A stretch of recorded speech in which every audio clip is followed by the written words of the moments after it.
Hello friends, welcome to current with Kishan sir. તો September મહિનો પૂરો થઈ ગયો છે. ઘણા બધા લોકોની ઘણા સમયથી કોમેન્ટ્સ આવતી હતી કે સર સપ્ટેમ્બર મહિનાનું કરંટ અફેર્સ ક્યાં છે, જલ્દીથી સપ્ટેમ્બર મહિનાનું કરંટ અફેર્સ લાવો, અમારી એક્ઝામ આવી રહી છે, વીએમસીની એક્ઝામ આવે છે, ડીવાયએસઓની એક્ઝામ આવે છે. તો યસ, હું થોડો બિઝી હતો પર્સનલ કામની અંદર. બીજી વસ્તુ કે મારી કોઈ ટીમ નથી, હું એકલો જ કામ કરું છું. અહીંયા જે પીપીટી બનાવું છું હું જાતે ટાઈપ કરું છું. અહીંયા જે શૂટિંગ થાય છે, શૂટિંગ પછી એડિટિંગ, અપલોડિંગ, પછી એસઈઓ કરવાનું હોય, માર્કેટિંગ કરવાનું હોય, ટોટલી હું એકલો સંભાળું છું, મારી કોઈ ટીમ નથી. એટલા માટે અમુક વખતે જ્યારે હું કામ ન કરતો હોઉં ત્યારે આ ચેનલમાં કોઈ કામ ન કરતું હોય, એના કારણે આ જે ચેનલ છે એ ઘણા લાંબા સમયથી આના ઉપર વિડીયો નહોતા આવ્યા. પરંતુ એ વિડીયો ન આવવા પાછળનું કારણ એ છે કે હું કંઈક બીજું કરતો હતો.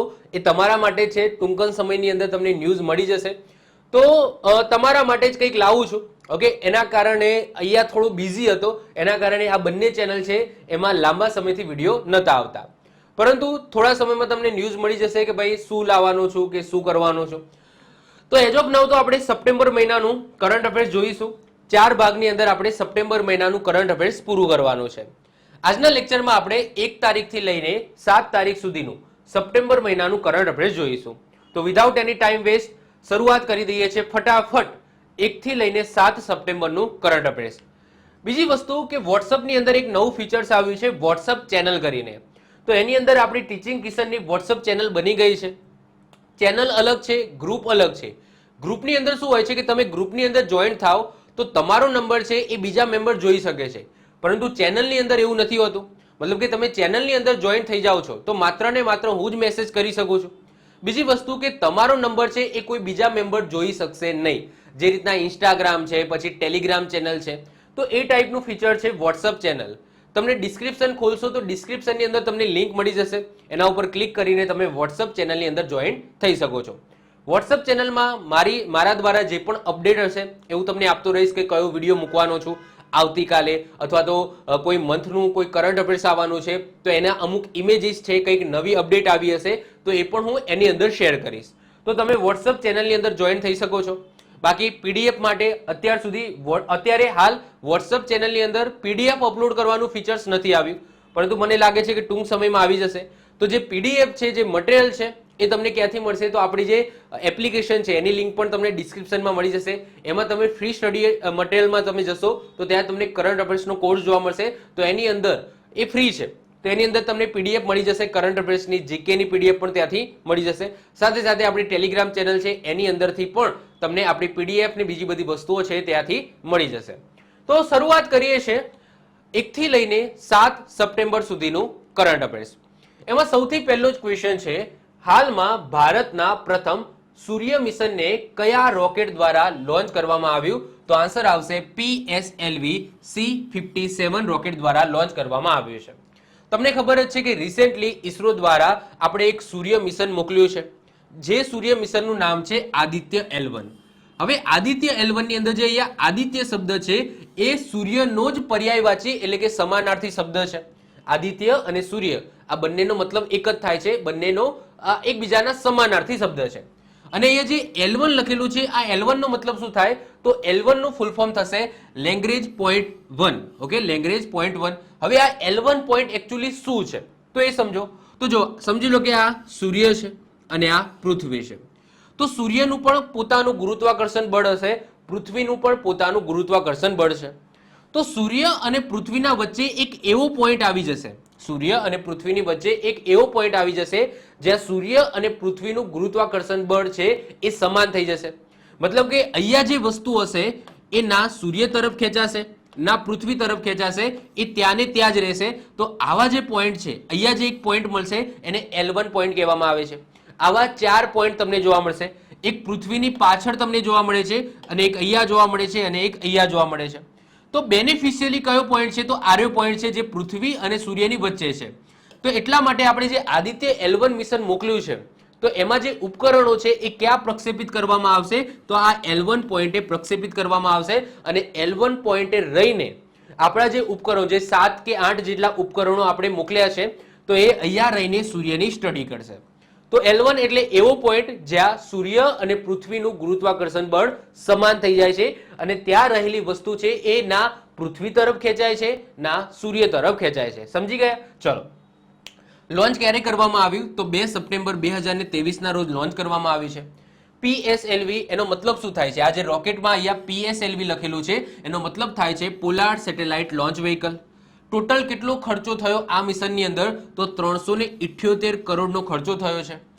L1 અને પૃથ્વી વચ્ચેનું અંતર કેટલું છે? આ પૃથ્વી છે અને આ L1 પોઈન્ટ છે જે આપણે આ મિશન મોકલ્યું છે, એ બંને વચ્ચેનું અંતર છે 15 લાખ કિલોમીટર. કેટલું છે? 15 લાખ કિલોમીટરનું અંતર છે. એજ ઓફ નાઉ આટલી ડિટેલ્સ યાદ રાખો. જ્યારે આ મિશન સક્સેસફુલ થઈ જશે, એટલે કે જ્યારે આપણું જે મિશન છે એ L1 પોઈન્ટે આવી જશે, પહોંચી જશે, ત્યારે જે ન્યૂઝ આવશે એ અંતર્ગત પછી હું આનો ડીપમાં વિડીયો બનાવીશ, જેમાં પહેલેથી લઈને છેલ્લે સુધીની સંપૂર્ણ માહિતી હું તમને આપીશ. તો એજ ઓફ નાઉ આટલી માહિતી યાદ રાખો. L1 પોઈન્ટે પહોંચતા હજુ વાર લાગશે, તો જ્યારે પહોંચી જશે ત્યારે હું વિડીયો બનાવી દઈશ. ઓકે, ડીપમાં. ચલો વધીએ છીએ આગળ. હાલમાં જ્યુરિક ડાયમંડ લીગ 2023માં નીરજ ચોપડા દ્વારા કયો મેડલ જીતવામાં આવ્યો? તો યાદ રાખજો, સિલ્વર મેડલ જીતવામાં આવ્યો છે. તો સાહેબ હમણાં કંઈક ગોલ્ડ મેડલ જીત્યા હતા, તો એ કઈ રમત? તો એ હતી વર્લ્ડ એથ્લેટિક્સ ચેમ્પિયનશિપ. આગળ આપણે અગાઉના જે મંથ છે એની અંદર આપણે આ કવર કરી ગયા હતા કે વર્લ્ડ એથ્લેટિક્સ ચેમ્પિયનશિપ 2023 ની અંદર નીરજ ચોપડા દ્વારા ગોલ્ડ મેડલ જીતવામાં આવ્યો હતો, જેમાં નીરજ ચોપડા દ્વારા 88.17 મીટર ભાલો ફેંકવામાં આવ્યો હતો. પરંતુ અત્યારે વાત થઈ છે જ્યુરિક ડાયમંડ લીગની, જેની અંદર નીરજ ચોપડા દ્વારા 85.71 મીટર ભાલો ફેંક્યો અને સિલ્વર મેડલ જીત્યા છે. તો સાહેબ ગોલ્ડ મેડલ કોને લીધો? તો ગોલ્ડ મેડલ જીત્યો છે જેકબ. જેકબ જે ચેક રિપબ્લિક દેશથી બિલોંગ કરે છે, જેમને 85.86 મીટર ભાલો ફેંકીને ગોલ્ડ મેડલ જીત્યો છે. તો તમે જોઈ શકો છો વધારે એટલો બધો ડિફરન્સ નથી. તો સાહેબ વર્લ્ડ એથ્લેટિક્સ ચેમ્પિયનશિપની અંદર આ જેકબ શું કરતો હતો જેને આની અંદર ગોલ્ડ મેડલ જીત્યો? તો યાદ રાખજો, જેકબ છે એનો ત્રીજો નંબર આવ્યો હતો, થર્ડ. એટલે કે પ્રથમ ક્રમે નીરજ ચોપડા હતા, સેકન્ડ નંબરે પાકિસ્તાનના હતા અને ત્રીજા નંબરે આ જેકબ હતા.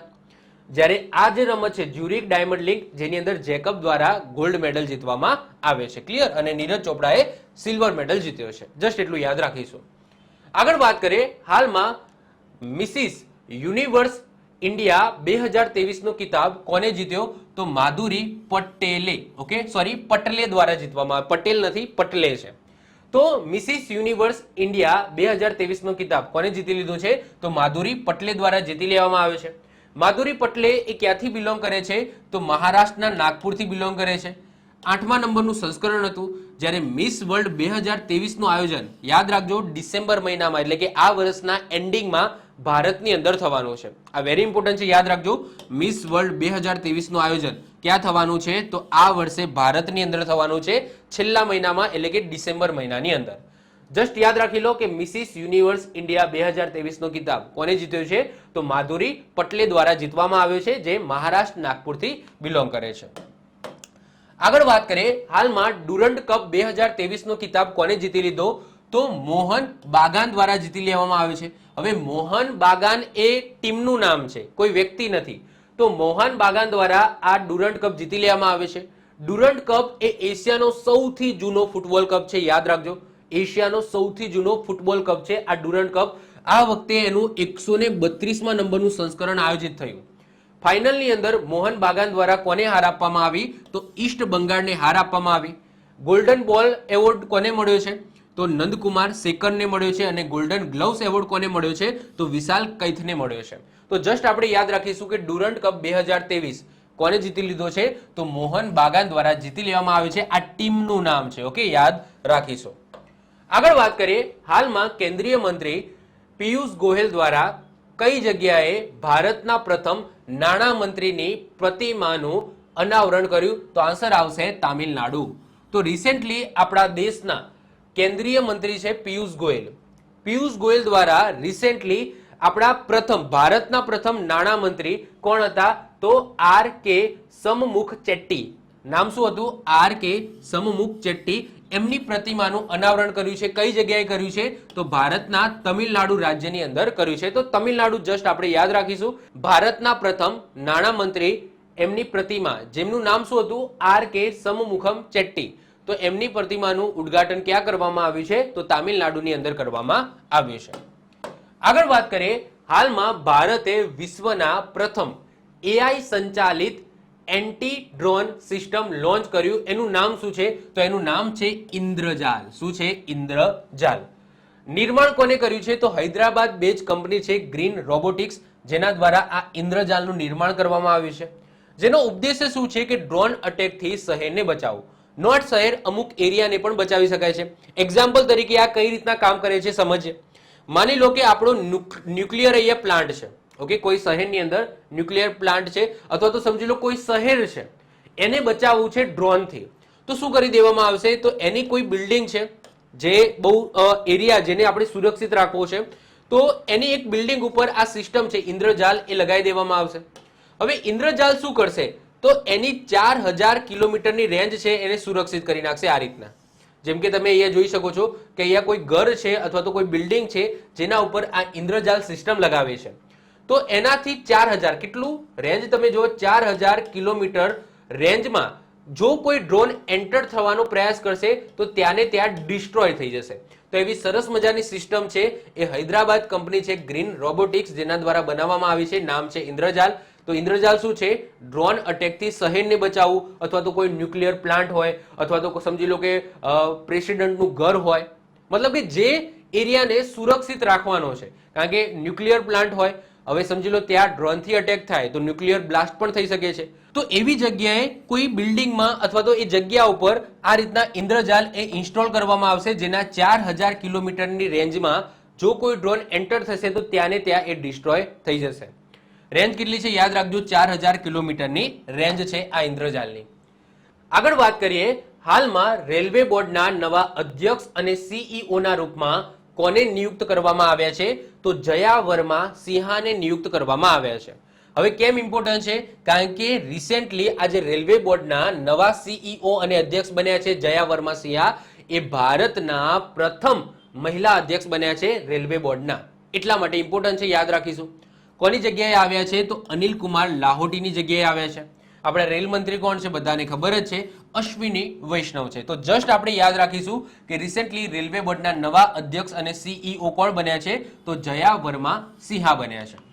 આગળ વાત કરીએ, હાલમાં પાકિસ્તાનમાં ભારતીય હાઈ કમિશનના રૂપમાં કોને નિયુક્ત કરવામાં આવ્યા છે? તો ગીતિકા અગ્રવાલને નિયુક્ત કરવામાં આવે છે.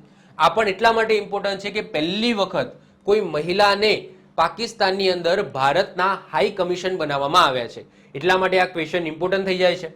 બીએસએફના જનરલ રિસેન્ટલી બન્યા છે બોર્ડર સિક્યુરિટી ફોર્સના, એ પણ આપણે યાદ રાખીશું, નીતિન અગ્રવાલ. તો આ નીતિન અગ્રવાલ છે, આ ગીતિકા અગ્રવાલ છે, કન્ફ્યુઝ ના થઈ જાઓ. તો ગીતિકા અગ્રવાલ જે મહિલા છે અને પહેલી વખત પાકિસ્તાનની અંદર ભારતના હાઈ કમિશન મહિલાના રૂપમાં નિયુક્ત થયા છે ગીતિકા અગ્રવાલ. એટલા માટે આ ક્વેશ્ચન ઇમ્પોર્ટન્ટ બની જાય છે. વધીએ છે આગળ વાત કરીએ, હાલમાં ડિવાઇન મિસ આંતરરાષ્ટ્રીય ઇન્ડિયા 2023 નો કિતાબ કોણે જીતી લીધો છે? તો એ જીતી લીધો છે પ્રવીણા અંજના. કોણે જીતી લીધું છે? પ્રવીણા અંજના દ્વારા જીતી લેવામાં આવે છે. ક્યાંથી બિલોંગ કરે છે? તો રાજસ્થાનથી બિલોંગ કરે છે. મિસ અર્થ ઇન્ડિયા 2023 આ કિતાબ કોને જીતી લીધો છે? તો પ્રિયન સેન. આ બંને યાદ રાખજો, આ બંને સાથે છે, બંને સાથે આપણે યાદ રાખવાના છે. તો ડિવાઇન મિસ આંતરરાષ્ટ્રીય ઇન્ડિયા 2023 નો કિતાબ પ્રવીણા અંજના, જ્યારે મિસ અર્થ ઇન્ડિયા 2023 નો કિતાબ પ્રિયન સેન, એ પણ રાજસ્થાનથી બિલોંગ કરે છે. જ્યારે મિસ ઇન્ડિયા 2023 નો કિતાબ કોને જીતી લીધો હતો? તો નંદિની ગુપ્તા, જે આગળ આપણે અગાઉના મંથની અંદર જોઈ ગયા હતા, નંદિની ગુપ્તા દ્વારા જીતી લેવામાં આવ્યો છે. અને સ્ટાર્ટિંગમાં આપણે મિસિસની વાત કરી હતી, ઓકે, એ અલગ પાછું. ક્લિયર? ચલો આગળ વાત કરીએ, હાલમાં કેન્દ્રીય મંત્રી નીતિન ગડકરીએ કઈ કંપની દ્વારા વિકસિત દુનિયાની પ્રથમ 100% ઇથેનોલ સંચાલિત કારનું અનાવરણ કર્યું? તો આન્સર આવશે ટોયોટા. આ ટોયોટા એક કંપનીનું નામ છે. હવે ટોયોટો દ્વારા 100% ઇથેનોલથી સંચાલિત કાર છે એ બનાવી. એનું નામ શું રાખ્યું છે? એ કારનું નામ શું રાખ્યું છે? તો કારનું નામ રાખ્યું છે ટોયોટા ઇનોવા હાઈક્રોસ. શું રાખ્યું છે? Toyota Innova Hycross. આ કારનું નામ રાખ્યું છે. આ કારની અંદર ઇંધણ E85 યુઝ કરવામાં આવે છે. E85 નો મતલબ શું? કે 85% શું હશે? ઇથેનોલ હશે. 85% ઇથેનોલ હશે. હવે તમારા માઇન્ડની અંદર ક્વેશ્ચન થાય કે સાહેબ અહીંયા તો 100% લખ્યું છે કે 100% ઇથેનોલ સંચાલિત કાર છે. તો જો સિમ્પલ વસ્તુ છે કે 85% ઇથેનોલ, એનો મતલબ શું હશે? કે ભાઈ 15% શું હશે? 15% પેટ્રોલ છે. હવે જુઓ, કોઈ પણ તમે મેક્સિમમ ઓફ મેક્સિમમ ઇથેનોલ થી ચલાવો ગાડી, તો એમાં મેક્સિમમ ઓફ મેક્સિમમ 85% ઇથેનોલ, એટલે કે મિનિમમ તમારે 15% તો પેટ્રોલ રાખવું જ પડે. એટલે કે કોઈ તમે એવી કાર બનાવો જે 100% ઇથેનોલ થી ચાલે, એવી કાર પોસિબલ નથી. એમાં ઓછામાં ઓછું 15% તમારે પેટ્રોલ રાખવું પડે. તો એનો મતલબ શું કે આપણે મેક્સિમમ યુઝ કર્યો છે, ઇથેનોલનો મેક્સિમમ યુઝ કર્યો છે. મતલબ કે અત્યારે જો સરકાર છે ને એ 20% ઇથેનોલના ઉપર કામ કરે છે.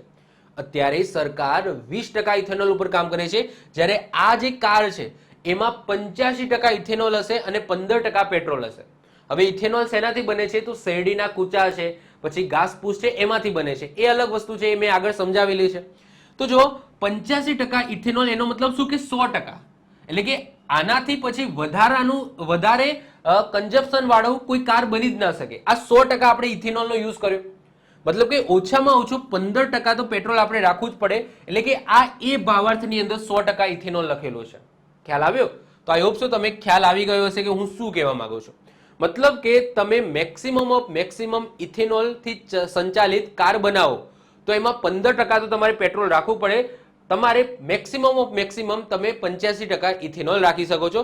એનો મતલબ શું કે આપણે આ ઇથેનોલનો 100% આપણે યુઝ કર્યો છે.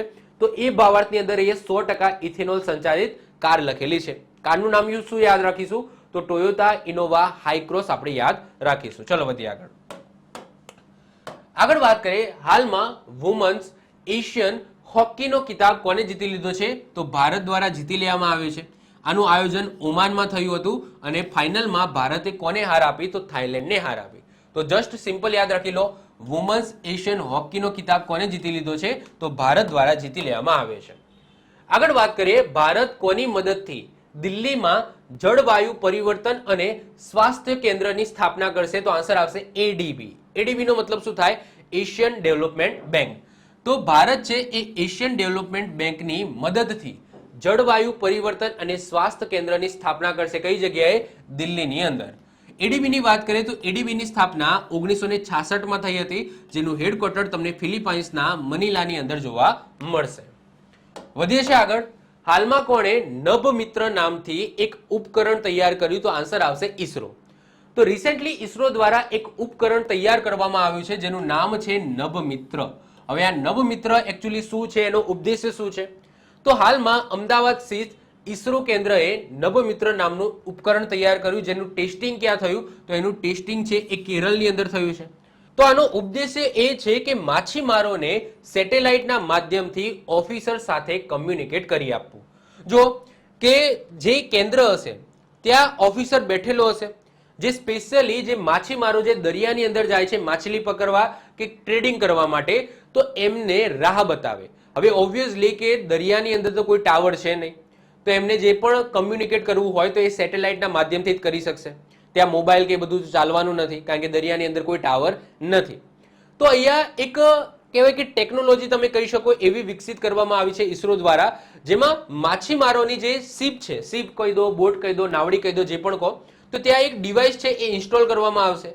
હવે જ્યારે પણ માછીમારની જરૂર પડે, માની લો કે એ માછીમાર છે એ રસ્તો ભૂલી ગયો છે, અથવા તો સમજી લો કે ઓફિસરને આ બધા જે માછીમારો છે જે દરિયાની અંદર ગયા છે એમને કંઈક એલર્ટ મોકલવું છે કે ભાઈ ચક્રવાત આવવાનું છે અથવા તો વરસાદ આવવાનો છે કે આ રીતના આબોહવા રહેવાની છે, તો ઓફિસર અને આ માછીમારો એકબીજા સાથે કમ્યુનિકેટ કરી શકે એના માટે આ ટાઈપની એક ડિવાઇસ છે એ ઈસરો દ્વારા બનાવવામાં આવી છે, જેનું નામ રાખ્યું છે નભ મિત્ર. તો વેરી ઇમ્પોર્ટન્ટ છે, યાદ રાખીશું કે માછીમારો સેટેલાઇટના માધ્યમથી ઓફિસર સાથે કમ્યુનિકેટ કરીને ચક્રવાત છે, દિશા છે, આબોહવાની મદદ લઈ શકે છે. અને કંઈક એલર્ટ જાહેર કરવું હોય તો એ ઓફિસર એ માછીમારોને એલર્ટ પણ કરી શકે છે કે ભાઈ હવે ચક્રવાત આવવાનું છે, એ બાજુ ના જતા, અથવા તો તમે જઈ રહ્યા છો, ઓકે, એ દિશા ખોટી છે, એ બાજુ પાકિસ્તાન છે, એ બાજુ જતા ના રહેતા, ઓકે, એમની બોર્ડર આવી જાય છે, ત્યાંથી વળી જશો. મતલબ કે જે પણ મદદ જોઈએ છે એ ઓફિસર માછીમારોને આપી શકશે અને સેટેલાઇટના માધ્યમથી હશે તો આ રીતના લેગ થવાનો કોઈ ચાન્સીસ નથી. ચલો આગળ વધીએ. હાલમાં કયા રાજ્યમાં ચોકુઆ ચોખાને જીઆઈ ટેગ આપવામાં આવ્યો, જેને જાદુઈ ચોખા પણ કહેવામાં આવે છે? તો આન્સર આવશે આસામ. તો જસ્ટ યાદ રાખીશું કે ચોકુઆ ચોખા, ઓકે, ચોકુઆ ચોખા એ કયા રાજ્યથી બિલોંગ કરે છે? તો આસામ રાજ્યથી બિલોંગ કરે છે, જેને રિસેન્ટલી જીઆઈ ટેગ આપવામાં આવ્યો છે.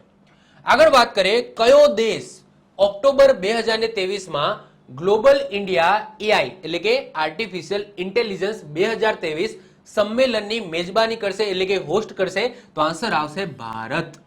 તો ભારત છે એ આ મંથની અંદર ગ્લોબલ ઇન્ડિયા એઆઈ 2023 સંમેલનનું હોસ્ટિંગ કરવાનું છે એટલે કે મેજબાની કરવાનું છે. આ પ્રથમ સંસ્કરણ છે એટલે કે આના પહેલા આ ટાઈપનું કોઈ સંસ્કરણ આયોજિત થયું નથી. આ પહેલી વખત જે મીટિંગ છે એ ભારતની અંદર થવાની છે. આ પ્રથમ સંસ્કરણ છે જે ભારતમાં આયોજિત થશે અને સમય તો 14 થી લઈને 15 ઓક્ટોબર દરમિયાન આનું આયોજન કરવામાં આવશે. આગળ વાત કરીએ, હાલમાં નાગરિક ઉડ્ડયન મંત્રી એટલે કે સિવિલ એવિએશન મિનિસ્ટર એમના દ્વારા ઉત્કેલા એરપોર્ટનું ઉદ્ઘાટન કર્યું. તે કયા રાજ્યમાં સ્થિત છે? તો ઓડિશા રાજ્યમાં સ્થિત છે. તો આ ઓડિશાનું 5મા નંબરનું એરપોર્ટ બનાવવામાં આવ્યું, ઉત્કેલા એરપોર્ટ નવું જ બન્યું છે. ઉદ્ઘાટન કોને કર્યું? તો આપણા સિવિલ એવિએશન મિનિસ્ટર છે જ્યોતિરાદિત્ય સિંધિયા. તો જ્યોતિરાદિત્ય સિંધિયા દ્વારા આનું ઉદ્ઘાટન કરવામાં આવ્યું. આ એરપોર્ટ બનાવવાનો ટોટલ ખર્ચો 31.07 કરોડ. યાદ રાખવાનો નથી. ઓડિશાનું 5મું એરપોર્ટ આવું પણ યાદ રાખવાનું જરૂર નથી. જસ્ટ તમારે યાદ રાખવાનું ઉદ્ઘાટન કોને કર્યું એ તો તમને ખબર જ હશે. આપણા નાગરિક ઉડ્ડયન મંત્રી એટલે કે સિવિલ એવિએશન મિનિસ્ટર છે એમના હસ્તે થયું. જસ્ટ એટલું ખાસ યાદ રાખજો કે ઉત્કેલા એરપોર્ટ ક્યાં આવેલું છે? તો ઓડિશાની અંદર આવેલું છે. આગળ વાત કરીએ, હાલમાં વિશ્વ સંસ્કૃત દિવસ ક્યારે મનાવવામાં આવ્યો? તો 31 ઓગસ્ટના રોજ મનાવવામાં આવ્યો. વિશ્વ સંસ્કૃત દિવસ ક્યારે મનાવવામાં આવે છે? તો શ્રાવણ મહિનાના પૂનમના દિવસે મનાવવામાં આવે છે. તો આપણે ડેટ દર વખતે બદલાતી રહેશે કારણ કે તિથિ પ્રમાણે આપણે વિશ્વ સંસ્કૃત દિવસ મનાવીએ છીએ. શ્રાવણ મહિનાના પૂનમ આવે છે, શ્રાવણ મહિનાની પૂનમ આવે છે ત્યારે આપણે વિશ્વ સંસ્કૃત દિવસ મનાવીએ છીએ. આગળ વાત કરીએ, હાલમાં કોણે ઇન્ટરનેશનલ મીડિયેટર પેનલના સદસ્યના રૂપમાં નિયુક્ત કરવામાં આવ્યા? તો એનવી રમના. એનવી રમના કોણ છે? તો ભારતના ભૂતપૂર્વ ચીફ જસ્ટિસ છે એનવી રમના, જેમને રિસેન્ટલી ઇન્ટરનેશનલ મીડિયેટર પેનલની અંદર સદસ્યના રૂપમાં નિયુક્ત કરવામાં આવ્યા છે. હવે આ શું છે ઇન્ટરનેશનલ મીડિયેટર પેનલ? એટલે કે ઇન્ટરનેશનલ લેવલે કાનૂનનો કોઈ ભંગ કરે છે તો એ કાનૂનને સાચવવા માટે જે પેનલ બનાવવામાં આવ્યું હોય એને ઇન્ટરનેશનલ મીડિયેટર પેનલ કહેવામાં આવે છે. એટલે કે તમે એવું કહી શકો છો કે ઇન્ટરનેશનલ કોર્ટ, જેમાં ઇન્ટરનેશનલ જે મુદ્દાઓ છે એને નિયમ અનુસાર શું સાચું છે શું ખોટું છે એ ડિસાઇડ કરવા માટેની જે પેનલ હોય છે એને કહીશું આપણે ઇન્ટરનેશનલ મીડિયેટર પેનલ. તો જે આંતરરાષ્ટ્રીય સમાધાન કરાવે છે પછી એ કોઈ પણ મુદ્દો હોય. ચલો આગળ વાત કરીએ છીએ, ડિસેમ્બર 2023માં કયો દેશ આંતરરાષ્ટ્રીય કપાસ સલાહકાર સમિતિની 81મી પૂર્ણ બેઠકની મેજબાની કરશે? તો yes, one and only India. ભારતમાં આનું આયોજન મુંબઈ ખાતે થશે. 2 થી લઈને 5 ડિસેમ્બર દરમિયાન આનું આયોજન થશે. જ્યારે વિશ્વ કપાસ દિવસ ક્યારે મનાવવામાં આવે છે? તો 7 ઓક્ટોબરના રોજ મનાવવામાં આવે છે. ક્લિયર છે. નેક્સ્ટ વધીએ આગળ, કયા ભારતીયને રેમન મેગ્સેસે એવોર્ડ 2023 થી સન્માનિત કરવામાં આવ્યા? મોસ્ટ આઈએમપી ક્વેશ્ચન છે. આન્સર આવશે રવિ કન્નન. રવિ કન્નનને રેમન મેગ્સેસે એવોર્ડ 2023 થી સન્માનિત કરવામાં આવ્યા છે. રેમન મેગ્સેસે એવોર્ડની વાત કરીએ જેને એશિયાનું નોબેલ એવોર્ડ પણ કહેવામાં આવે છે. 65મા નંબરનું સંસ્કરણનું આયોજન થયું. આ વર્ષે 4 વ્યક્તિઓને આ એવોર્ડ આપવામાં આવે છે, જેમાંથી એક ભારતીય છે, ખાલી યાદ રાખીશું, એ છે રવિ કન્નન. પછી એક બાંગ્લાદેશી છે, પછી એક તિમોર લિસ્તેના છે. તો એ બધા યાદ રાખવાના જરૂર નથી. જસ્ટ આપણે ભારતીય વ્યક્તિ યાદ રાખીશું, રવિ કન્નન, જેમને રિસેન્ટલી રેમન મેગ્સેસે એવોર્ડ 2023 થી સન્માનિત કરવામાં આવ્યા છે. આગળ વાત કરીએ, 1 સપ્ટેમ્બર 2023 ભારતનું નવું યુદ્ધ જહાજ મહેન્દ્રગીરી ક્યાંથી લોન્ચ કરવામાં આવ્યું? તો મુંબઈથી લોન્ચ કરવામાં આવ્યું. કોના દ્વારા લોન્ચ કરવામાં આવ્યું? તો આપણા વાઇસ પ્રેસિડેન્ટ એટલે કે ઉપરાષ્ટ્રપતિ છે જગદીપ ધનખડ, એમની વાઇફ જેમનું નામ છે સુદેશ ધનખડ, એમના દ્વારા આ લોન્ચ કરવામાં આવ્યું છે. તો ઉપરાષ્ટ્રપતિએ નથી કર્યું, ઉપરાષ્ટ્રપતિના વાઇફ સુદેશ ધનખડ દ્વારા લોન્ચ કરવામાં આવ્યું છે. યાદ રાખીશું. વાત કરીએ મહેન્દ્રગીરીની તો પ્રોજેક્ટ 70A જે અંતર્ગત આપણે 7 યુદ્ધ જહાજ બનાવવાના હતા, તો એમાંથી આ છેલ્લું છે મહેન્દ્રગીરી. ઓકે, તો એટલે ટૂંકમાં જે પ્રોજેક્ટ 70A છે એ આપણો પૂરો થઈ ગયો. એનો જે ટાર્ગેટ હતો 7 યુદ્ધ જહાજ બનાવવાનો એ આપણે પૂરો કરી નાખ્યો. આગળ વાત કરીએ, હાલમાં અમેરિકાના કયા રાજ્ય દ્વારા ઓક્ટોબર મહિનાને હિન્દુ વિરાસત માહના રૂપમાં ઘોષિત કર્યું છે? તો આન્સર આવશે જોર્જિયા. તો જોર્જિયા એ અમેરિકાની અંદર એક રાજ્ય છે અને એ રાજ્યની અંદર હિન્દુ અમેરિકી એટલે કે અહીંયાથી ગયા હોય હિન્દુ લોકો અને અમેરિકાની નાગરિકતા લીધી હોય તો એને આપણે હિન્દુ અમેરિકી કહીશું, એટલે કે અમેરિકામાં રહેતા હિન્દુ લોકોએ જોર્જિયા જે રાજ્ય છે એના વિકાસમાં સારું યોગદાન આપ્યું છે, જે અંતર્ગત જોર્જિયાની સરકાર, જો તમને ખબર હોય તો પોતાની રાજ્ય સરકાર, જે રીતના અહીંયા પણ રાજ્ય સરકાર છે ત્યાં પણ રાજ્ય સરકાર છે, પરંતુ અમેરિકાની અંદર એ ફરક છે કે ત્યાં રાજ્ય સરકારને વધારે પાવર આપવામાં આવે છે કેન્દ્ર સરકાર કરતા. તો જોર્જિયા છે, આ જોર્જિયા રાજ્યએ પોતાના રાજ્યની અંદર, ઓકે, પોતાના રાજ્યની અંદર હિન્દુ વિરાસત મહિનો, કયો મહિનો? તો આ મહિનો એટલે કે ઓક્ટોબર મહિનાને ડિસાઈડ કર્યું છે કે આપણે ઓક્ટોબર મહિનાને હિન્દુ વિરાસત મહિના તરીકે આપણે ઉજવીશું. આગળ વાત કરીએ, હાલમાં દવા અને મેડટેક ક્ષેત્રે અનુસંધાન અને નવાચાર એટલે કે નવું કંઈક સંશોધન કરવા માટે અથવા તો ઇનોવેશન કરવા માટે કઈ યોજના શરૂ કરવામાં આવે છે? તો પ્રીપ, PRIP યોજના શરૂ કરવામાં આવે છે. આ પ્રીપનું ફૂલ ફોર્મ શું થાય? તો પ્રીપનું ફૂલ ફોર્મ થશે promotion of research and innovation in pharma medtech sector. ફરીથી રિપીટ કરું છું કે મેડટેક અને દવા એટલે કે મેડિસિન એન્ડ મેડટેક ક્ષેત્રે અનુસંધાન અને નવાચાર એટલે કે રિસર્ચ એન્ડ ઇનોવેશન માટે કઈ યોજના શરૂ કરવામાં આવી છે? તો પ્રીપ નામની યોજના શરૂ કરવામાં આવી છે.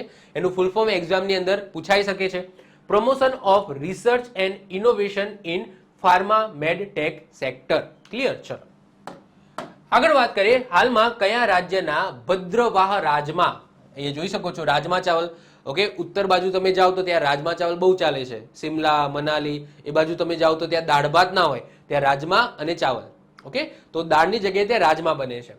તો ભદ્રવાહ રાજમા અને રામવન સુલાઈ મધ એને જીઆઈ ટેગ આપવામાં આવ્યો, તો એ કયા રાજ્યનું છે? તો આન્સર આવશે જમ્મુ કાશ્મીર. તો રિસેન્ટલી જમ્મુ કાશ્મીરના ભદ્રવાહ રાજમા અને રામવન સુલાઈ મધ એને જીઆઈ ટેગ આપવામાં આવ્યો છે.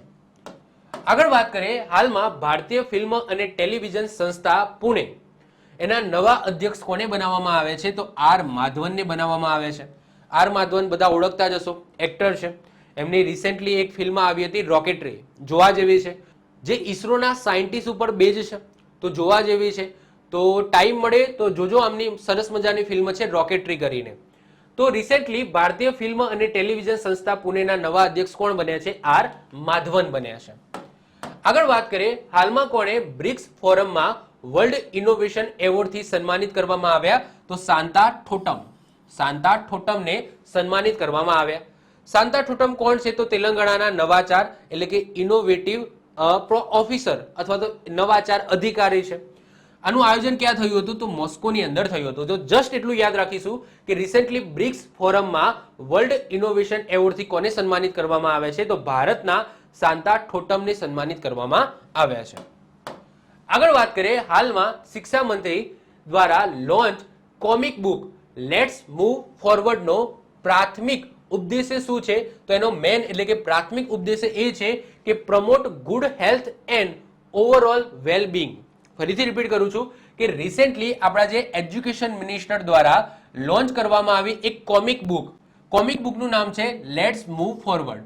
એનો મેન એટલે કે પ્રાથમિક અથવા તો મુખ્ય ઉદ્દેશ્ય શું છે? તો મુખ્ય ઉદ્દેશ્ય એ છે કે પ્રમોટ ગુડ હેલ્થ એટલે કે સારી સ્વાસ્થ્ય, સારું સ્વાસ્થ્ય and overall well Bing. Okay, આ એનો મેન ઉદ્દેશ્ય છે. લોન્ચ કોને કર્યું? તો ધર્મેન્દ્ર પ્રધાન. ધર્મેન્દ્ર પ્રધાન કોણ છે? આપણા શિક્ષા મંત્રી છે, કેન્દ્રીય શિક્ષા મંત્રી. આ બુકને એનસીઆરટી અને યુનેસ્કોની મદદથી લોન્ચ કરવામાં આવી છે. તો જસ્ટ યાદ રાખીશું કે recently comic book let's move forward કોની મદદથી લોન્ચ કરવામાં આવી છે? તો એનસીઆરટી અને યુનેસ્કો. કોને મદદ કરી છે? તો આપણા શિક્ષા મંત્રાલયને મદદ કરી છે આ બુકને લોન્ચ કરવા માટે, જેનો મેન ઉદ્દેશ્ય એ છે કે promote good health and overall well Bing. વધીએ આગળ વાત કરીએ, હાલમાં સિંગાપોરના નવા રાષ્ટ્રપતિ કોણ બન્યા છે? આ એટલા માટે ઇમ્પોર્ટન્ટ છે. આમ તો નોર્મલી કોઈ બીજો કોઈ દેશ હોય તો એના રાષ્ટ્રપતિ પીએમ છે એ યાદ રાખવાની જરૂર નથી, પરંતુ ભારતીય મૂળના વ્યક્તિ બન્યા છે રાષ્ટ્રપતિ સિંગાપોરની અંદર, એટલા માટે યાદ રાખીશું.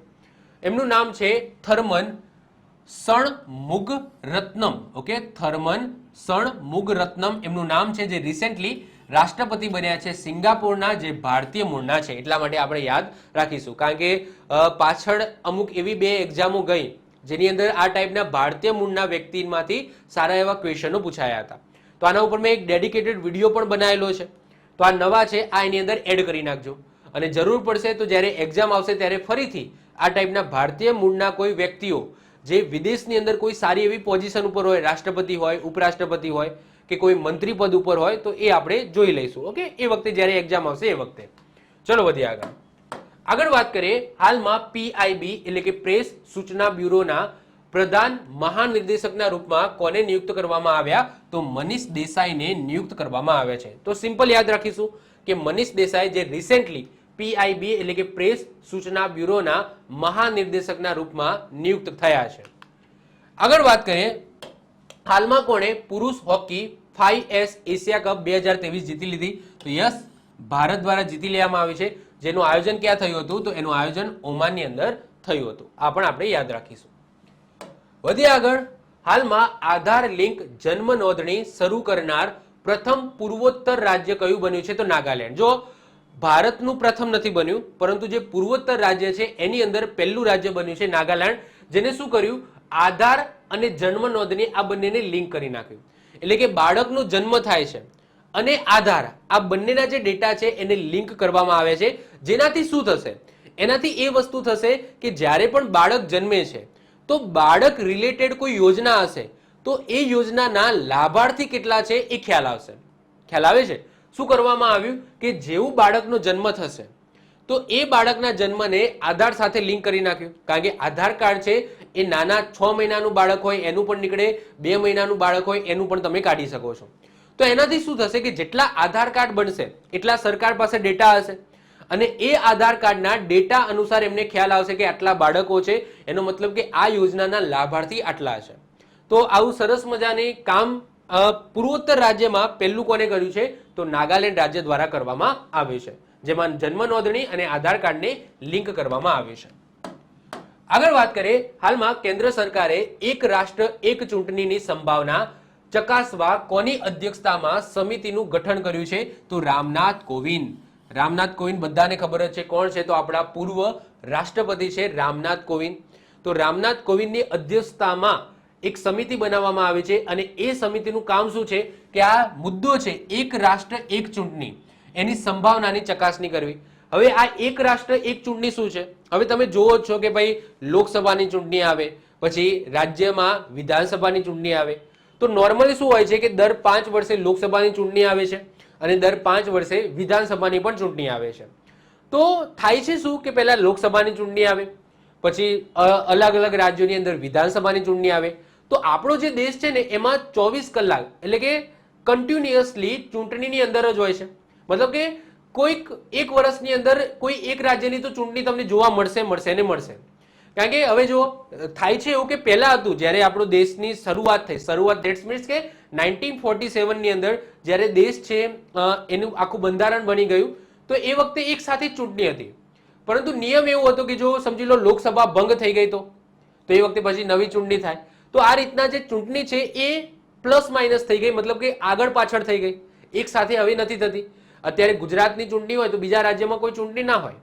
પછી આપણા રાજ્યની અંદર 5 વર્ષ જ્યારે ચાલતા હોય વિધાનસભાના, ત્યારે કોઈ બીજા રાજ્યની અંદર સમજી લો કોઈ એની વિધાનસભા ભંગ થાય અથવા તો સમજી લો કે એના 5 વર્ષ પૂરા થાય તો બીજા રાજ્યમાં છે. મતલબ કે આપણો દેશ છે એ ક્યાંક ને ક્યાંક ચૂંટણી છે એની અંદર જ રહેતો હતો.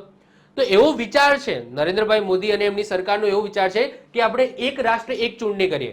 એટલે કે કેન્દ્રની અંદર લોકસભાની જ્યારે ચૂંટણી થાય એ જ સમયે બધા રાજ્યોની અંદર વિધાનસભાની પણ ચૂંટણી થાય. એટલે કે 5 વર્ષ પછી જોવાની જરૂર જ નથી, એક જ વખત ચૂંટણી કરવાની. મતલબ કે જ્યારે તમે મત આપવા જાઓ ત્યારે લોકસભાની પણ ચૂંટણી હોય અને વિધાનસભાની પણ ચૂંટણી હોય, એટલે તમારે વારે ઘડી જવું ના પડે. અત્યારે શું થાય છે કે સમજી લો કે લોકસભાની ચૂંટણી આવે ત્યારે તમારે વોટિંગ કરવા જવું પડે, પછી તમારા રાજ્યની અંદર તમારા વિધાનસભાની ચૂંટણી આવે ત્યારે તમારે વોટિંગ કરવા જવું પડે, પછી તમારી સ્થાનિક સંસ્થાઓની ચૂંટણી આવે ત્યારે તમારે વોટિંગ કરવા જવું પડે. તો બેટર છે કે જ્યારે તમે ચૂંટણી કરવા માટે નીકળો છો, મતલબ કે મત આપવા નીકળો છો, ત્યારે લોકસભાની ચૂંટણી પણ ચાલુ હોય, વિધાનસભાની પણ હોય, તો તમે બંને મત એક સાથે આપી દો, તમારો ટાઈમ વેસ્ટ ના થાય. સરકાર છે એ સરકાર એ કન્ટિન્યુઅસ ચૂંટણીની અંદર ન રહે.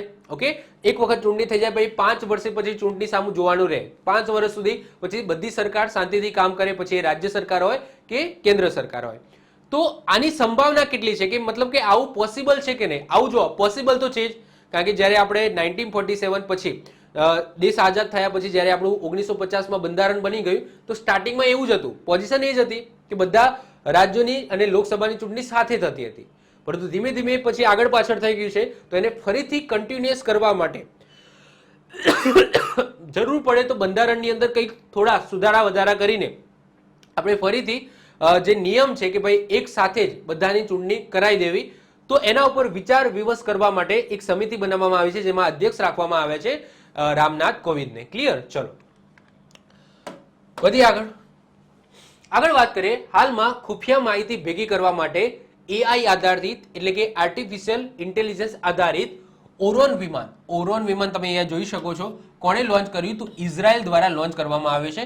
આની અંદર કોઈ માણસ નહીં હોય, આ ખાલી ને ખાલી જાસૂસી માટે છે. એટલે કે કોઈ ક્ષેત્રની અંદર જાસૂસી કરવી હોય તો એ ક્ષેત્ર ઉપર ઉડીને પાછો એઆઈ આધારિત છે એટલે કે આર્ટિફિશિયલ ઇન્ટેલિજન્સ આધારિત આ એક વિમાન બનાવ્યું છે ઇઝરાયલ દ્વારા, જે 40,000 થી લઈને 50,000 ફૂટ ઊંચાઈ સુધી ઉડી શકે છે. ઓકે, 40 થી લઈને 50,000 ફૂટ ઊંચાઈ સુધી ઉડીને એક ક્ષેત્રની એ જાસૂસી કરી શકે છે. તો નામ શું છે? ઓરોન વિમાન. જે કોને બનાવી છે? ઇઝરાયલ દ્વારા બનાવવામાં આવી છે. જે માનવ સંચાલિત નહીં હોય, મતલબ કે આમ માનવ સંચાલિત, પરંતુ જે સેન્ટર હશે ત્યાંથી. આની અંદર વિમાનની અંદર કોઈ માણસ હશે નહીં, એની અંદર આર્ટિફિશિયલ ઇન્ટેલિજન્સ કામ કરશે. આગળ વાત કરીએ. હાલમાં ભારત દ્વારા દુનિયાનું પ્રથમ પોર્ટેબલ દવાખાનું બનાવ્યું. એનું નામ શું છે? તો એનું નામ છે આરોગ્ય મૈત્રી ક્યુબ. મોસ્ટ આઈએમપી અને સરકાર દ્વારા જો સરસ મજાનું કામ કર્યું હોય તો એ આ છે.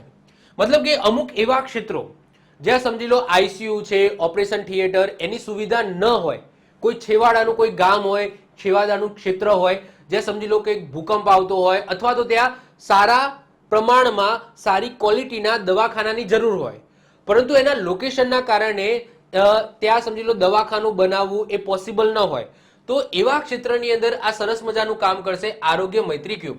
હવે આરોગ્ય મૈત્રી ક્યુબ છે ને એ હરતું ફરતું દવાખાનું છે. અને હરતું ફરતું દવાખાનું એટલે કોઈ નાનું દવાખાનું નહીં, જેની અંદર તમને ઓપરેશન થિયેટર જોવા મળશે, મિની આઈસીયુ પણ જોવા મળશે. અને આ એક એવું દવાખાનું છે જેને એરલિફ્ટ પણ કરી શકાશે. એટલે કે એવું નહીં કે એક જગ્યાએ રાખી દીધું, ના, એને વિમાનથી એરલિફ્ટ કરીને એક જગ્યાએથી બીજી જગ્યાએ પણ લઈ શકાય છે.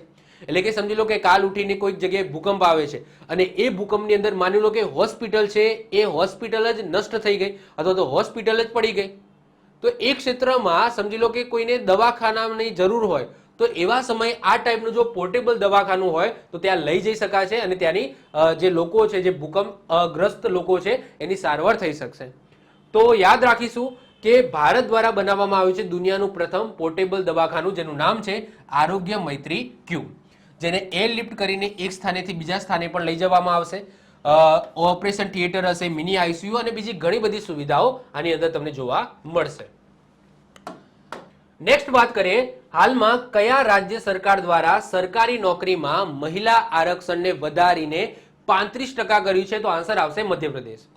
તો મધ્યપ્રદેશની અંદર જે ગવર્મેન્ટ જોબ છે એની અંદર કમ્પલસરી અત્યાર સુધી 30% મહિલાઓને લેવાનું હતું, પરંતુ હવે 30%ને વધારીને કેટલું કરી નાખ્યું છે? તો 35% કરી નાખ્યું છે. એટલે કે જેટલી પણ સરકારી નોકરી હશે એ સરકારી નોકરીની અંદર 35% તમને મહિલાઓ જોવા મળશે. ક્યાં? એમપીની અંદર. સીએમ કોણ છે? તો શિવરાજસિંહ ચૌહાણ છે. આ આરક્ષણ શિક્ષકોની ભરતીમાં 50% હશે. એટલે કે જે સરકારી શિક્ષકો છે તો એ સરકારી શિક્ષકોમાં 50% મહિલાઓ હશે અને 50% પુરુષો હશે. ટૂંકમાં 50% તો આરક્ષણ મળશે. 50 થી વધારે મહિલાઓ શિક્ષક તરીકે હશે, પરંતુ 50% થી ઓછી નહીં હોય. શેમાં? શિક્ષકોની ભરતીની અંદર. ઓકે, અહીંયા સરકારી શિક્ષકોની ભરતીની વાત થાય છે, નોટ પ્રાઇવેટ સેક્ટરની અંદર. ઓકે, તો સરકારી જે પણ શિક્ષકની ભરતી આવશે એમાં 50% કમ્પલસરી મહિલાઓને લેવામાં આવશે, એટલે કે 50% આરક્ષણ છે. પછી ઉપરના જે 50% છે એમાં પુરુષ અને મહિલા બંને પણ હોઈ શકે છે. ક્લિયર? ચલો આગળ વધીએ. હાલમાં કયા દેશે ઇસ્લામિક બેન્કિંગની શરૂઆત કરી? તો આન્સર આવશે રશિયા. હવે અહીંયા શબ્દ આવ્યો છે ઇસ્લામિક બેન્કિંગ. હવે ઇસ્લામિક બેન્કિંગનો મતલબ શું? તો જે ઇસ્લામ ધર્મ છે, આ ઇસ્લામ ધર્મની અંદર એમનો પોતાનો એક કાયદો છે, લો છે, જેને શરિયા લો કહેવામાં આવે છે. અને આ શરિયા લોની અંદર એવું લખેલું છે કે ક્યારે પણ પૈસા ઉપર વ્યાજ ન લેવું જોઈએ, એટલે કે મની ઉપર ઇન્ટરેસ્ટ ન લેવું જોઈએ. તો આ જે બેંક છે આના નિયમો પણ શરિયા લો અંતર્ગત હશે, એટલા માટે આને ઇસ્લામિક બેન્કિંગ કહેવામાં આવે છે. એટલે કે આ બેંકમાં જે પણ લોકો પૈસા જમા કરાવશે એને કોઈ ઇન્ટરેસ્ટ મળશે નહીં, પરંતુ સાથે સાથે એ બેંકમાંથી કોઈ વ્યક્તિને લોન આપશે, એ બેંક કોઈ વ્યક્તિને લોન આપશે તો એ લોન ઉપર પણ ઇન્ટરેસ્ટ હશે નહીં. એટલે કે એને લોન મળશે તો જે મૂડી હોય એ જ પાછી ચૂકવવાની રહેશે બેંકને, કોઈ પણ વ્યાજ આપવાનું નહીં. સાથે સાથે અમુક એવા પણ નિયમો છે કે એ જે પૈસા લોન માટે આપવામાં આવે છે એ કોઈ ગેરકાનૂની કામ માટે આપવામાં ન આવે, મતલબ કે કોઈ આતંકવાદી કામ માટે અથવા તો કોઈ હથિયાર ખરીદવા માટે, એના ઉપર આ બેંકમાંથી લોન મળશે નહીં. ટૂંકમાં આ શરિયા લો છે, આ શરિયા લો જે ઇસ્લામની અંદર યુઝ કરવામાં આવે છે, ઇસ્લામનો લો છે, શરિયા લો કહેવામાં આવે છે, જેને ઇસ્લામિક લો પણ કહેવામાં આવે છે. તો આની અંદર એવું લખ્યું છે કે પૈસા ઉપર વ્યાજ ન હોવું જોઈએ. એટલે કે આ બેંકમાં તમે પૈસા જમા કરાવશો તો એનું તમને વ્યાજ નહીં મળે. સાથે સાથે આ બેંકમાંથી તમે લોન લેશો તો એના ઉપર પણ તમારે કોઈ વ્યાજ આપવાનું નથી. તો આ નોન ઇન્ટરેસ્ટ બેન્કિંગ એટલે કે ઇસ્લામિક બેન્કિંગ કહેવામાં આવે છે, જેની શરૂઆત કોને કરી છે? રશિયા દ્વારા શરૂઆત કરવામાં આવી છે. નેક્સ્ટ વાત કરીએ, સપ્ટેમ્બર 2023માં ઈસરો મિશન લોન્ચ પાછળનો અવાજ આપતી મહિલા, એમનું નિધન થયું છે. એમનું નામ શું છે? તો એમનું નામ છે એન વલારમથી. ઓકે, વલારમથી. તો એન વલારમથી તમે અહીંયા જોઈ શકો છો. જ્યારે પણ ઈસરો મિશન લોન્ચ કરે, જેમ કે અહીંયા રિસેન્ટલી તમને ખબર છે કે આપણે ચંદ્રયાન 3 મિશન લોન્ચ કરવામાં આવ્યું હતું, તો એમાં જે પાછળથી જે કાઉન્ટડાઉન છે, જેમ કે 5 4 3 2 1, ઓકે, તો આ જે કાઉન્ટડાઉન જે બોલે છે, જે મહિલા બોલતી હતી, એમનું રિસેન્ટલી નિધન થયું છે, જેમનું નામ હતું એન વલારમથી. ઓકે, તો જસ્ટ આપણે યાદ રાખીશું કે ઈસરો મિશન લોન્ચ પાછળના અવાજ માટે જાણીતી વ્યક્તિ, જેમનું નામ હતું એન વલારમથી, જેમનું રિસેન્ટલી નિધન થયું છે. જસ્ટ એટલું આપણે યાદ રાખીશું. આગળ વાત કરીએ, સપ્ટેમ્બર 2023માં વર્લ્ડ વેઇટ લિફ્ટિંગ ચેમ્પિયનશિપ 2023ની મેજબાની કયા દેશ દ્વારા કરવામાં આવી? તો સાઉદી અરબ દ્વારા કરવામાં આવી. ક્યારથી લઈને ક્યાં સુધી આનું આયોજન થયું? તો 4 થી લઈને 17 સપ્ટેમ્બર સુધી આનું આયોજન થયું. આની જે ડિટેલ્સમાં માહિતી છે એ આગળ તમને જોવા મળશે. આગળનો જે લેક્ચર આવશે એની અંદર આની ડિટેલ્સમાં માહિતી મળશે. કેટલા ગોલ્ડ મેડલ ભારત દ્વારા જીતવામાં આવ્યા, કયો ક્રમ આવે, એની માહિતી તમને આગળ જોવા મળશે. અત્યારે જસ્ટ એટલું યાદ રાખો કે ક્યાં થયું આનું આયોજન? તો સાઉદી અરબની અંદર થયું. હાલમાં કોણે નવી દિલ્હીમાં મહાત્મા ગાંધીની પ્રતિમાનું અનાવરણ કર્યું? તો આપણા રાષ્ટ્રપતિ છે દ્રૌપદી મુર્મુ, એમના દ્વારા રિસેન્ટલી નવી દિલ્હી ખાતે મહાત્મા ગાંધી પ્રતિમાનું અનાવરણ કરવામાં આવ્યું છે. અહીંયા તમે જોઈ શકો છો આ પ્રતિમા છે. આ પ્રતિમાની હાઈટ કેટલી છે? તો યાદ રાખજો 12 ફૂટ. 12 ફૂટ હાઈટ છે. ક્યાં આવેલી છે? તો રાજઘાટ પર. ક્યાં? આ જે પ્રતિમા છે રાજઘાટ પર છે. આ સાથે સાથે ગાંધી વાટિકાનું પણ અનાવરણ કરવામાં આવ્યું છે. ગાંધી વાટિકા, વાટિકા ધેટ્સ મીન્સ કે ગાર્ડન ટાઈપ. અને આ વાટિકાની અંદર ગાંધીજીના ઘણા બધા પૂતળા મૂકવામાં આવે છે અલગ અલગ પોઝની અંદર, જેમાં જઈને તમે તમારી રીતના સમજી લો ફોટો ખીચાઈ શકો છો. જેમ કે અહીંયા તમે જોઈ શકો છો કે આપણા દ્રૌપદી મુર્મુ, આપણા રાષ્ટ્રપતિ બેઠા છે, અને અહીંયા તમને ગાંધીજીનું અલગ મુદ્રામાં પૂતળું જોવા મળશે.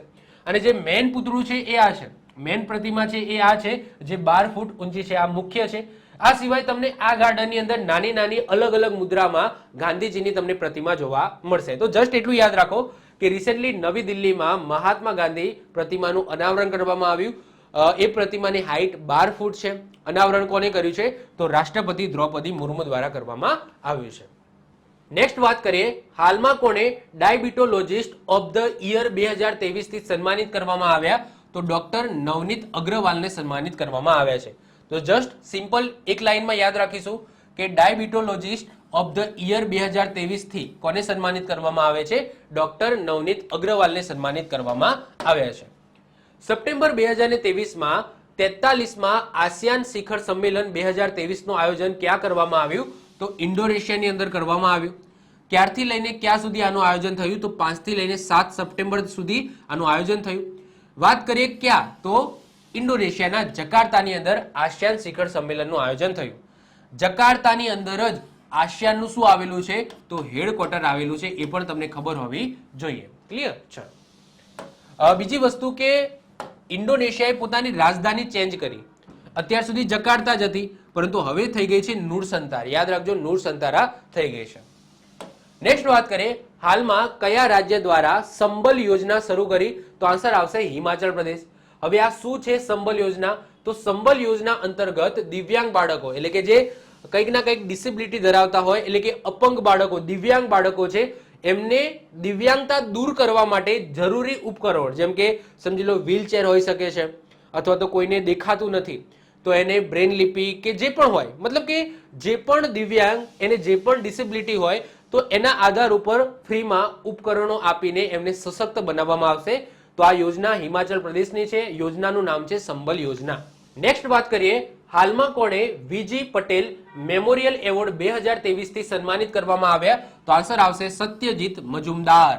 તો રિસેન્ટલી સત્યજીત મજુમદારને વીજી પટેલ મેમોરિયલ એવોર્ડ 2023 થી સન્માનિત કરવામાં આવ્યા છે. એક લાઈનમાં આપણે યાદ રાખીશું. નેક્સ્ટ વાત કરીએ, હાલમાં સાક્ષરતા અઠવાડિયું ક્યારે મનાવવામાં આવ્યું? તો 1 થી લઈને 8 સપ્ટેમ્બર દરમિયાન મનાવવામાં આવ્યું. જ્યારે આંતરરાષ્ટ્રીય સાક્ષરતા દિવસ ક્યારે મનાવવામાં આવે છે? તો 8 સપ્ટેમ્બરે મનાવવામાં આવે છે. ભારતની વાત કરીએ તો ભારતમાં સૌથી વધારે સાક્ષર, સૌથી વધુ સાક્ષર રાજ્ય કયું છે? તો એ છે કેરળ, જેમાં 94% ઓકે સાક્ષર છે એટલે કે લિટરેસી છે એટલે કે ભણેલા ગણેલા લોકો છે. જ્યારે સૌથી ઓછી સાક્ષરતા, સૌથી ઓછી લિટરેસી શેમાં છે? તો કયા રાજ્યમાં છે? બિહારમાં છે. કેટલી છે? 61.8% લિટરેસી છે. ક્લિયર? તો આ સાથે 1 તારીખથી લઈને 7 સપ્ટેમ્બર સુધીનું કરંટ અફેર્સ અહીંયા પૂરું થાય છે. એટલે કે સપ્ટેમ્બર મહિનાનો પાર્ટ 1 અહીંયા પૂરો થયો. તો આવા 4 પાર્ટ આવશે અને 4 પાર્ટની અંદર આપણે સંપૂર્ણ સપ્ટેમ્બર મહિનાનું કરંટ અફેર્સ પૂરું કરીશું. તો મળીશું નેક્સ્ટ લેક્ચરની અંદર. ત્યાં સુધી વાંચતા રહો. Bye, all the best. જય હિન્દ, જય ભારત.